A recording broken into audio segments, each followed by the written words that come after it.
All right, welcome back, everyone. It's Andrew Meet Rich here, and we've got a lot to unpack today. Folks, from Europe to the US, the global stage is just absolutely buzzing with developments that demand our attention, not just a casual glance, but a deep critical look. I used to be right there, in the belly of the beast, working for a big, well-known media outlet, and I saw firsthand how stories get twisted, how narratives are crafted to fit agendas, not truth, and that's why I walked away. Now, I'm independent, free to speak my mind, to connect the dots for you, and to show you what truly matters beyond the headlines. So, if you're with me on this journey for truth and insight, do me a favor, hit that like button, subscribe to the channel if you haven't already, and if you truly value this independent analysis, consider becoming a sponsor. It makes all the difference in keeping this mission alive. Now let's dive straight into some truly historic news from Great Britain, a moment that really underscores the shifting landscape of global power and influence. King Charles II and Queen Camilla, yes, the British monarchs, have made what's being called a historic visit to the Vatican. And the goal? To fortify, to strengthen the ties between the Anglican and Catholic churches, something that's been, let's just say, a bit rocky since the Reformation. The absolute highlight of this visit, folks, was a joint prayer, a shared moment of devotion right there in the Sistine Chapel at high noon. Think about that for a second. This is the first time since the Reformation that the heads of these two monumental Christian churches have come together in prayer. It means King Charles becomes the very first head of the Anglican Church to publicly pray alongside the Pope, a truly symbolic demonstration of unity with the Catholic Church. While in Rome, Charles is also expected to officially receive a new title and an award, adding another layer to this significant diplomatic and religious overture. But here's the kicker. The visit itself is unfolding against a backdrop of renewed scrutiny, another wave of intense focus on the British royal family. Why? Because of Prince Andrew's connection to the Epstein affair, a scandal that has been hounding the king's brother for years. This isn't just a minor blip, folks. This scandal is actively, tangibly tarnishing Charles's reputation, a king who, let's be honest, hasn't quite commanded the same level of public authority in Britain as his predecessors. You see, nothing happens in a vacuum. Everything is connected. And speaking of connections, let's pivot to continental Europe, where the European Union leadership is clearly feeling the heat. There's a fresh wave of concern, so much so that the European Commission is scrambling, preparing emergency measures. The corporate board of the European Commission, which reports directly to President Ursula von der Leyen, has actually mandated the development of strategies to bolster the internal security of the entire agency. Yes, that's right, folks. They're talking about increasing security in meeting halls, conducting regular security drills, a clear sign that fear, a palpable sense of unease, is escalating. On top of that, today has been dominated by fervent discussions about the EU's approval of its 19th package of restrictions against Russia. Now, according to this decision, short-term contracts for the supply of liquefied natural gas are set to expire in 6 months. Long-term contracts, however, they're holding on until January 1st, 2027. The full prohibition, though, is being implemented a year earlier than the European Commission's original roadmap planned. And get this, as part of the 19th package, the EU has also prohibited the supply of toilets, bidets, and other sanitary ware to Russia. I mean, you can't make this stuff up, can you? Meanwhile, European community leaders have converged on a summit in Brussels. High on the agenda are discussions about the use of frozen Russian assets, climate objectives, and achieving carbon neutrality. They're also debating a prohibition on the sale of new internal combustion engine vehicles by 2035. Ahead of this summit, German Chancellor Friedrich Merz and Slovak Prime Minister Robert Fico have repeatedly voiced their criticism of the EU's legislation on this matter. Now, they've met to delve deeper into the future of the automotive industry, a sector that, let's be frank, is in a rather precarious state. For the first time, EU leaders are also tackling the housing crisis head-on, because let's face it, property prices across Europe have skyrocketed by an average of 48%, with rental costs climbing by 22%. We'll absolutely circle back to the conclusions of that meeting once the experts have had their say. Before we move on, let's pause for a moment. You're getting this in-depth, no-holds-barred analysis here, something you won't find in the mainstream media. If you appreciate this kind of deep dive, this unvarnished look at the world, take a second to hit that like button, share your thoughts in the comments, and subscribe if you haven't joined our community yet. Your engagement fuels this mission. Now let's shift our gaze to Germany, where, regrettably, the situation with avian flu is spiraling. It's spreading wider and wider across the country, folks. We're talking about nearly 2,000 birds tragically lost and over 160,000 birds culled on farms. Experts are calling this an unprecedented outbreak, and there's no end in sight. Those are their exact words.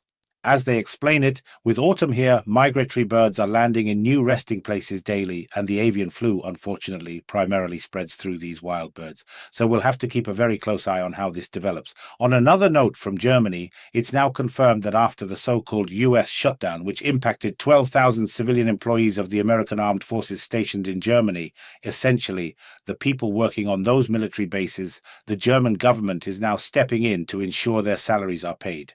This was a demand from the VERDI trade union, and it seems there was no other option. The federal government will allocate additional funds to guarantee timely salary payments for October. But there's also a rather unusual and frankly infuriating report from Germany today. The police union is absolutely seething. Why? Because former Chancellor Olaf Scholz's apartment in Hamburg is, by all accounts, barely used. He's lived in Potsdam for years.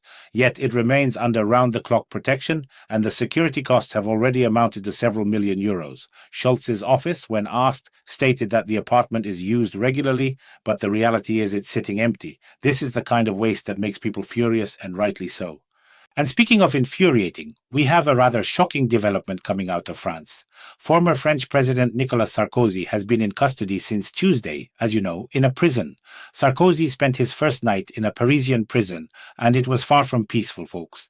That night was reportedly filled with crude insults and outright threats. Prisoners, clearly acting on instruction, were yelling and insulting him, including using expletives, and these scenes, get this, were deliberately live-streamed on TikTok. It seems he was set up with the apparent permission of the authorities. Honestly, at this point, nothing that happens in France really surprises anyone anymore.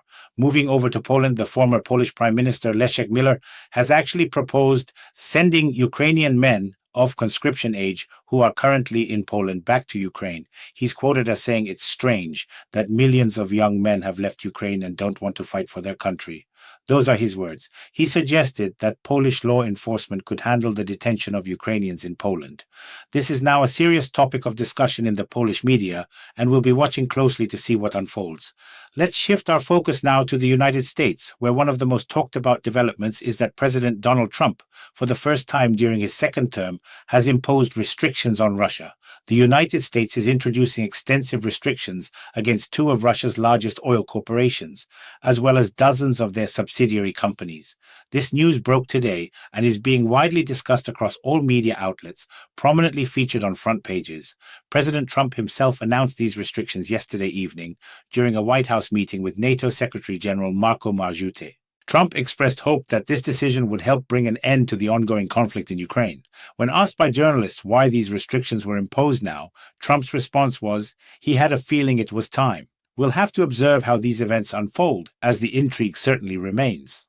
There's also news regarding the coalition led by Benjamin Netanyahu and its desire to fully annex the West Bank. Netanyahu had previously, and carefully, it should be noted, expressed support for the annexation of the West Bank. But now, U.S. Secretary of State Mark Rubio has issued a warning. He stated that a move by the Israeli parliament towards the annexation of the occupied West Bank, and that's the exact phrasing used, threatens Washington's plan to end the conflict in Gaza. This is not something the United States can support right now, Rubio clarified before his departure for Israel. His visit follows trips by U.S. Vice President J.D. Vance and two special envoys. Vance also sharply condemned Israel's intention to annex the West Bank. Interestingly, Donald Trump also intends to visit Gaza somewhat later, so again, the plot thickens. And to these US developments, we absolutely must add a glimpse into our rapidly approaching future. The well-known American company Amazon, the world's largest in e-commerce, is gearing up for massive automation. The company plans to replace over 600,000 jobs with robots in the coming years. You heard me right, folks. 600,000 jobs.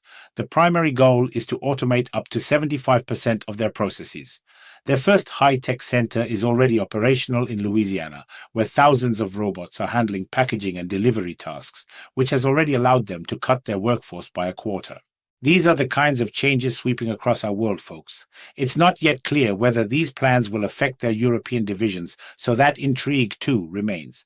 But it's already evident that robots are, slowly but surely, confidently, pushing humans out of the workforce. This is just the beginning, as you can plainly see, and unfortunately the number of unemployed people will only continue to grow year after year. So what have we covered today? We've seen King Charles II making history at the Vatican while simultaneously grappling with lingering royal scandals. We've witnessed the EU scrambling to tighten internal security and slapping Russia with another round of restrictions, including, bizarrely, sanitary ware. We've explored the intensifying avian flu crisis in Germany and the contentious issue of Olaf Scholz's unused but heavily guarded apartment. Across the border, we've seen former French President Sarkozy enduring a rough first night in prison, with the whole thing live-streamed, and in Poland, a proposal to send Ukrainian men of conscription age back to Ukraine. Then, over in the US, Donald Trump has introduced sanctions against Russian oil corporations, and the US Secretary of State is warning Israel against annexing the West Bank. Finally, we looked at Amazon's massive automation plans, hinting at a future with significant job displacement. These are the key stories, the critical insights that are shaping our world right now. Now, I want to hear from you. What are your thoughts on all of this? Drop your comments below. And if you found this analysis valuable, hit that like button, subscribe, and again, please consider becoming a channel sponsor. Your support is crucial for independent voices like mine. I wish you all peaceful skies, and I'll catch you tomorrow. May the news always be good. All the best.